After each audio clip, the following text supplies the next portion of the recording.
All right, let's take a look back at this day in history and one of the greatest trades ever made, which began to unfold on this day, May 19th, 2005, when a one-eyed 33-year-old fund manager named Michael Burry closed on a deal for the first ever credit default swaps against subprime mortgage bonds.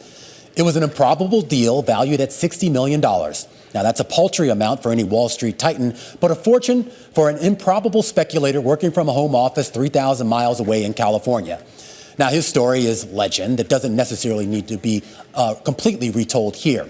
A medical resident who in his spare time delved into financial market research and parlayed his knack for fundamental analysis into fundraising millions of dollars to invest in something that had never been invested in before.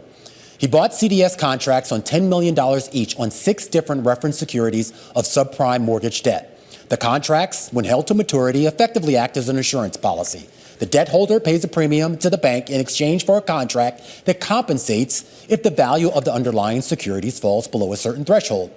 Burry, though, took it a step further, realizing you didn't have to actually own any of the underlying mortgages and you could take out a CDS contract anyway, a contract that would increase periodically in value as the price of that underlying asset fell.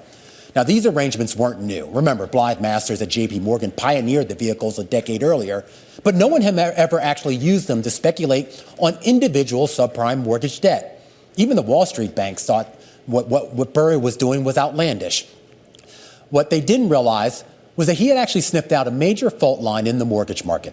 By August of 2005, he was sitting on $750 million of swaps. And by December, it really became clear that the banks, they were on the wrong side of that trade as more subprime mortgage delinquencies began to swell. All told, Burry's fund is said to have made around $800 million in profits from that big short.